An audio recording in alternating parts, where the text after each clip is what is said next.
अस्सलाम वालेकुम नाजरीन, ग्लोबल खबरनामे में आपका खैर मक़दम है। सबसे पहले नजर डालते हैं आज की हेडलाइंस।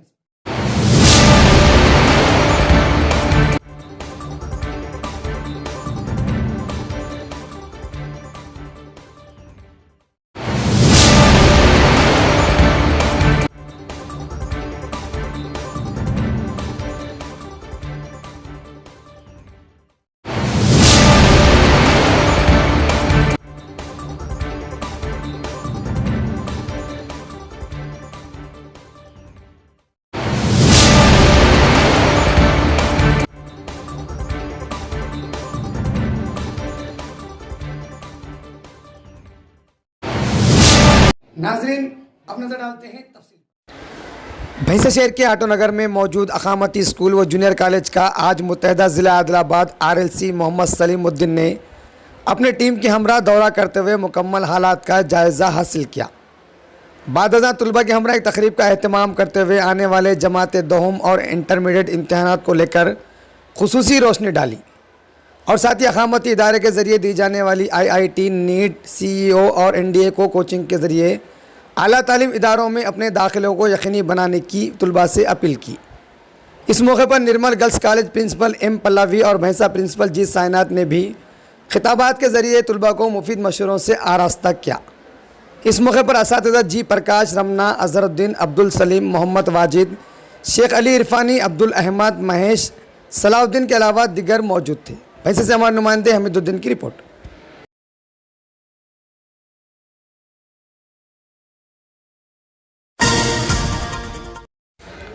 ज़िले निर्मल के खानापुर में मौजूद ज़िला परिषद सेकेंडरी स्कूल में दोपहर का खाना खाने के बाद 20 तालिबात की तबीयत बिगड़ गई, जिसके बाद इन्हें इलाज की गर्ज से दवाखाना मुंतकिल किया गया। इस मामले को लेकर औलिया तलबा की जानिब से गहरी तशवीश में देखे गए। वालिदैन ने कहा कि इस तरह स्कूल इंतज़ामिया की लापरवाही नाकाबिले कबूल है।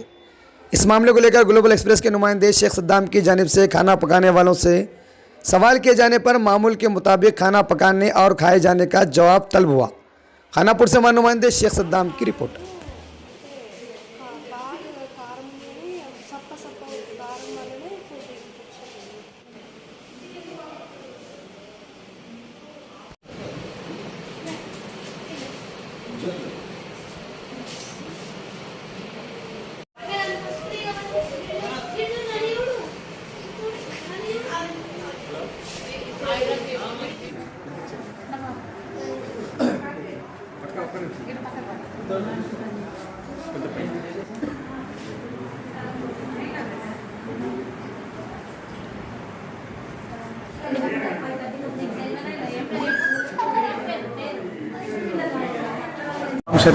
ఈరోజు మన గర్ల్స్ స్కూల్లో ఫుడ్ పాయిజన్ వల్ల పిల్లలకు ఇబ్బంది జరగడం జరిగింది. 30 మంది పిల్లలు ఈరోజు ఫుడ్ పాయిజన్లో ఏం కూరగాయలు పెట్టిలో తెలియదు. కావున డైలీ కూరగాయలు చెక్ చేసుకుంటూ పెట్టాలా, లేదంటే కూరగాయలు ఆపేసి బయట వేరే వాళ్ళకు ఇన్ఫర్మేషన్ ఇవ్వాలి. తక్కువ రేటు కూరగాయలు తీసుకుపోయి పెట్టడం తప్పు అది. కాబట్టి అన్నిటప్పుడు కూడా మంచిగా చెక్ చేసి వాటర్ కూడా చెక్ చేసి పెట్టాలి. డైలీ మేడం వాళ్ళు ఇన్ఫర్మేషన్ ఇచ్చి ఈరోజు ఇన్ఫర్మేషన్ ఇవ్వక తప్పు. ఎందుకంటే డైలీ మధ్యాహ్నం ఏమైనా జ్వరం వచ్చిన పిల్లలు మేడం ఇన్ఫర్మేషన్ ఇచ్చి చెప్తుంటారు. అసలు ఇలా ఇన్ఫర్మేషన్ లేదు, ఏం లేదు. ఈరోజు లోకల్ పిల్లలు 10 మందికి ఏం కాదు, అదే 20 మంది హాస్టల్ పిల్లలు ఉన్నారు.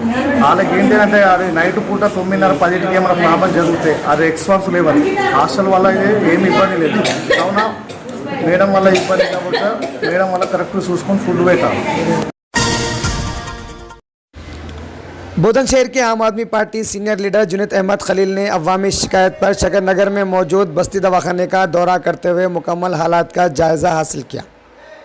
जायजे के बाद इन्होंने बस्ती दवाखाने की जानिब से की जा रही लापरवाही को मंजर आम पर लाया। इन्होंने मीडिया के नुमाइंदों से बात करते हुए मुकामी रुकन असम्बली आमिर शकील को जमकर निशाना बनाया।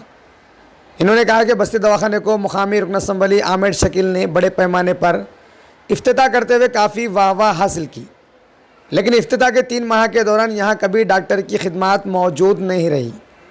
इसके अलावा इन्होंने TRS पार्टी की जानिब से अवामी खिदमत के दावों को झूठा करार दिया। बोधन से हमारे नुमाइंदे हसन बेग की रिपोर्ट। गुज़िश्ता 4 महीने पहले शक्कर नगर में जो बस्ती दवाखाना इनाग्रेशन हुआ, इनाग्रेशन के वक्त तो TRS के हमारे शकील आमिर MLA साहब बहुत ऐसे इफ्तिताह करे जैसा कि मल्टी स्पेशलिटी हॉस्पिटल खोल दिए आप। और आज मैं 4 महीने के बाद बस्ती दवाखाने का दौरा किया तो यहाँ की हकीकत ये मालूम हुई कि गुज़िश्ता 3 हफ्तों से यहाँ डॉक्टर नहीं है और 3 महीने से वो डॉक्टर बेचारों की सैलरी नहीं है और मौजूदा सिस्टर को भी यहाँ सैलरी नहीं है। सैलरी ना मिलने की वजह से वो डॉक्टर साहब लीव लगा के चले गए और बोल रहे कि जब तनख्वाह मिलेंगी तो आऊँगा। बेशक जो आदमी काम करता अपने घर चलाने के लिए मेहनत करता, अगर उसको तनख्वाह नहीं मिली तो कहाँ जाएगा बेचारा। मैं जब डीएमएचओ साहब को फ़ोन करा तो डीएमएचओ साहब का कहना है कि मुझे इस बात का इल्म नहीं है। मैं डिप्टी डीएमएचओ मैडम को फ़ोन करा तो मैडम बोल रहे हाँ उन्होंने एप्लीकेशन दे के चले गए। फिर मैं पूछा तो दूसरों को यहाँ अपॉइंट करना, कलेक्टर साहब के नॉलेज में लाना, लोकल एमएलए साहब के नॉलेज में लाना, या नहीं तो कुछ आगे डीएमएचओ को बोलना बोले तो उन्होंने बोले हम सबके नॉलेज में ला लिए। मगर मैं पूछना चाह रहा हूँ टीआरएस गवर्नमेंट जो आज बीआरएस का नाम लेके दिल्ली में एक ऑफिस खोल के पूरे हिंदुस्तान में हम ऐसा कारनामा करेंगे समझा रहे आपका बस्ती दवाखाना 4 महीने में बंद के कगार पे आ गया। यहाँ पे काम करने वालों को 4 महीने में 3 महीने की तनख्वाह नहीं मिली और आप पूरे दिल्ली में डंडोरा पीट रहे। और एमएलए शकील साहब आप जिस नीयत से आप यहाँ चालू करे लोगों को बेवकूफ़ बनाए कि भाई ये बस्ती दवाखाना हम ऐसा लाए वैसा लाए, आपकी जिद्दोजहद से नहीं आया। लोगों ने, मुकामी लीडरों ने, आपके अपोजिशन लीडरों ने भी डिस्ट्रिक्ट कलेक्टर साहब से पर्सनल तौर पे जाके रिक्वेस्ट की थी कि साहब शक्करनगर की आवाम के लिए ये बस्ती दवाखाना यहाँ पे डालो। हमारे पास जब इत्तला मिली, लोगों के मरीजों के फ़ोन आए कि यहाँ पे कोई फैसिलिटी नहीं है, डॉक्टर नहीं है, खाली जा रहे सर्दी बुखार की गोली देके भिजा दे रहे, बहुत परेशान है भाई। इस मामले में इश्यू उठाओ बोल के तो हम आगे आज या इंस्पेक्शन करें तो ये बुरी हालत है। मैं डिस्ट्रिक्ट कलेक्टर साहब से गुजारिश करूँ साहब बस्ती दवाखाने के अंदर फौरी डॉक्टर लाइए, इनके तनख्वाहों को फौरी दे दीजिए और शक्करनगर की आवाम के लिए, गरीब आवाम के लिए ये एक सहारा बना था, इसको और सहारे की तरह बाकी रखिए। ये हमारी आपसे अदबन गुजारिश है। हैदराबाद शहर में पेश आए कांग्रेस वार रूम पर हमले के वाक़े को लेकर बुलंद शहर में कांग्रेस कायदीन की जानिब से एहतजाज मुनज़्ज़म करते हुए इस वाक़े पर नाराज़गी का इजहार किया गया। इस मौके पर वज़ीर आला केसीआर के पुतले को नज़र आतिश करने की भी कोशिश की गई। पुलिस की मौजूदगी के बायस पुतला नज़र आतिश होने से महफूज रहा, लेकिन पुतले के 4 टुकड़े करते हुए दिखाई दिए। इस मौके पर कांग्रेस कायदीन ने मीडिया के नुमाइंदों से बात करते हुए कहा कि टीआरएस हुकूमत की जानिब से की गई इस तरह की हरकत नाकाबिले बर्दाश्त है।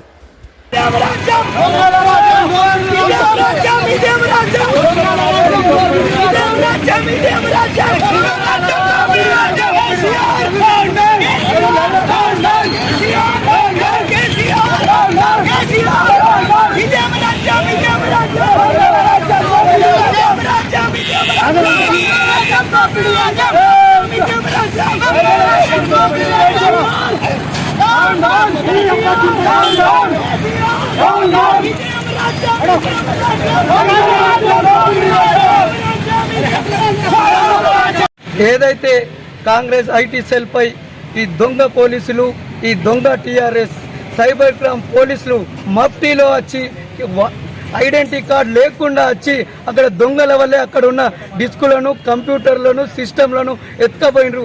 మేము ఈరోజు ఈ రాష్ట్రంలో జరుగుతున్న అన్యాయాన్ని ప్రతి చోట నుంచి, ప్రతి సమస్యను, ప్రతి మనుషుల దగ్గర నుంచి, వ్యవస్థ నుంచి మేము వివరాలను సేకరిస్తూ డిస్కులో आज बोधन से सारे कांग्रेस पार्टी के नौजवान यूथ वाले सब मिलकर केसीआर का पुतला जलाने की कोशिश कर रहे थे, लेकिन केसीआर साहब की फ्रेंडली पुलिस उनका पुतला नहीं जलाने दी।